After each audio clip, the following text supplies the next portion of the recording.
Maharashtra bulletin, नई सोच नई दिशा।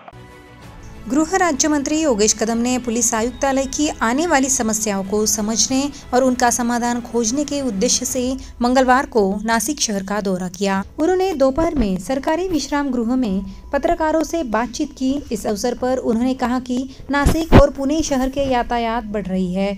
यदि आज परिवहन प्रणाली को सुधारने के लिए कदम नहीं उठाएंगे तो भविष्य में यह समस्या और भी अधिक जटिल हो सकती है।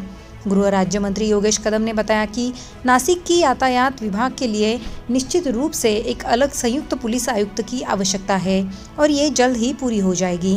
सीसीटीवी और सिग्नल सिस्टम यातायात व्यवस्था को सुधारने में काफ़ी मददगार है। नासिक पुलिस ने एक अच्छी पहल करते हुए CSR के माध्यम से सीसीटीवी कैमरे हासिल करने के लिए कदम उठाए हैं। सीसीटीवी कैमरों की आवश्यकता है। शहर की सिग्नल प्रणाली भी बहुत कमज़ोर है। शहर में स्मार्ट सिटी का काम धीमा गति से चल रहा है। यद्यपि सिग्नल प्रणाली नगर निगम के अधिकार क्षेत्र में है, फिर भी यह आवश्यकता है कि पुलिस की यातायात शाखा इसका नियंत्रण करे। इस पर भी विचार किया जाना आवश्यक है। नाशिक कमिशनरेट जे आहे की एक ॲडिशनल CP स्तरावरचे नाशिक साठी अधिकारी असावेत ट्रॅफिकसाठी, तर त्या मागणीचा नक्कीच आम्ही पूर्तता करून देऊ।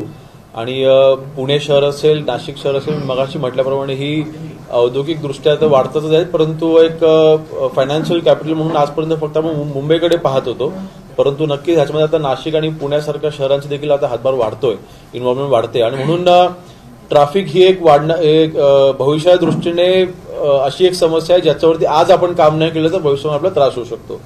तर त्याच्यासाठी दोन गोष्टी महत्त्वाच्या आहेत, एक तर सिग्नल यंत्रणा आणि दुसरी सीसीटीव्हीचा उपयोग हा ट्रॅफिकसाठी देखील होतो आणि क्राईम चा रेट कमी करण्याकरता देखील होतो। तर सीसीटीव्हीच्या बाबतीमध्ये आपण एक चांगलं इनिशिएटिव्ह नाशिक पोलिसांनी काही महिन्यांपूर्वी घेतलं होतं। याच्यामध्ये CSR फंड त्यांनी त्याच्यामध्ये इन्व्हॉल्व करून घेतला होता आणि जवळपास 500 सीसीटीव्हीज हे CSR फंडामार्फत आणि प्रायव्हेट जे काही एंटिटीज आहेत त्यांच्याकडून त्यांनी मागून घेऊन त्यांनी इन्स्टॉल केलेले आहेत। परंतु रिक्वायरमेंट मी सांगितलंय की आपल्याला तातडीची सीसीटीव्हीचे जे काही आपल्याला यंत्रणा उभी करायची आहे त्याच्यामध्ये तातडीचे तुम्हाला सीसीटीव्हीची रिक्वायरमेंट काय आहे ती एक मागणी मी माझ्यासमोर त्यांना ठेवायला सांगितली आहे। ते आज किंवा उद्यापर्यंत माझ्यापर्यंत देतील। आणि सिग्नल यंत्रणा, आपल्याकडे सिग्नलची यंत्रणा ही जरा कमकुवत दिसते। नाशिक स्मार्ट सिटीच्या माध्यमातून जे काही कामं केली जात आहेत ते जरा संथ गतीने होताना दिसत आहेत आणि त्याचा कंट्रोल हा पोलीस प्रशासनाकडे नाहीये आणि म्हणून नक्कीच भविष्यामध्ये तो एक विचार करण्यासारखा आहे की सिग्नल यंत्रणा ही स्मार्ट सिटी मार्फत जरी करण्यात येत असली, महानगरपालिकेच्या अंतर्गत जरी असली तर सुद्धा त्याच्यावरती पोलीस प्रशासनाचा थोडा कंट्रोल असणं गरजेचं आहे, तरच आपण ट्रॅफिकवरती कंट्रोल मिळवू शकू। दुसरं एक गोष्ट निदर्शनास आली की आपल्याकडे रिक्षाची संख्या देखील बऱ्यापैकी आहे, रिक्षा थांबा आपल्याकडे नाही आहेत। तर नाशिक शहरामध्ये अधिकृत रिक्षा थांबा तातडीने तुम्ही आयडेंटिफाय करा आणि ते मंजूर करा, अशा पद्धतीच्या सूचना मी नाशिक पोलिसांना मी केलेल्या आहेत। महाराष्ट्र बुलेटिन के लिए अतुल पवार, नासिक।